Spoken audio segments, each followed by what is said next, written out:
খেলাধুলার মাধ্যমে কিন্তু আমাদের মন মানসিকতা সবকিছু ভালো রাখতে পারি। খেলা যদি আমরা থাকি তাহলে কিন্তু আমরা ওই যে বাজে নেশার দিকে, মাদক, জুয়া এগুলোর দিকে কিন্তু আমরা দাবিত হব না। এতো আমার কাছে খুব ভালো লাগছে যে খেলাধুলাটা আপনারা এলাকাবাসী যারা আছেন এটা প্রতিবারে যেভাবে চলে সেভাবে এটা চালু রাখবেন, এই প্রত্যাশা রেখে আমি আমার বক্তব্য শেষ করছি। বিসমিল্লাহির রহমানির রহিম। 16 ইউনিয়নের আদাং এই মাঠে যে ওই খেলাটা আপনারা ধরে রাখছেন, এই জন্য আমি আপনাদের এলাকাবাসী সহ তরুণ সমাজ সবাইকে ধন্যবাদ জানাচ্ছি। আপনারা খেলাধুলার মাধ্যমে নিজেদেরকে গড়ে তুলছেন, সেটা অবশ্যই একটা কৃতিত্বের দাবিদার। পাশাপাশি মাঠের যে সংস্কারের কথাটা বললো, আমি আশা করি খুব দ্রুত এটা আমি সংস্কারের ব্যবস্থা করি।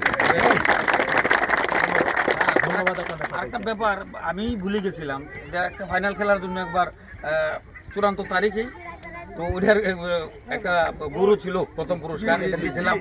আমি মনে করছি যে নাই খেলা নাই, এখন শামসু ভাই বললে গরুটা নাকি এখন আমি অনুরোধ করে যাই খুব কম সময়ের মধ্যে যদি ফাইনাল খেলাটা করতে পারেন, আয়োজন করেন, তাই আমাদের সারদের মাধ্যমেই এই গরু কোনো বিজয়ীর হাতে আমরা তুলে দিতে চাই নাকি।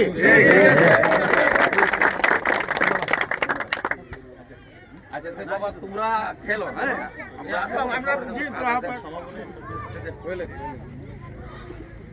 বিসমিল্লাহির রহমানির রহিম। আজকের এই ষোলকাবাদ ইউনিয়নে উত্তরকান্দি বাজারে আদাং মাঠ, ফুটবল মাঠ। আসলে বিশাম্বর উপজেলা এত বড় বিশাল মাঠ কোথায় নেই, সরকারি মাঠ। যেহেতু একটা মাঠ আছে পূর্বে, এই মাঠে অনেক খেলাধুলা হয়েছে। এখন মাঠটা আসলে ওই যে তদারকির কারণে বিলীন হয়ে যাচ্ছিল। গত বছর আমাদের ইউনু মহোদয় যে প্রোটেকশন ওয়ালটা দিয়েছেন, ওনাকে ধন্যবাদ জানাই। এই ষোলকাবাদ ইউনিয়ন প্লাস বিশাম্বরপুর উপজেলাবাসীর পক্ষ থেকে রক্ষা হয়েছে।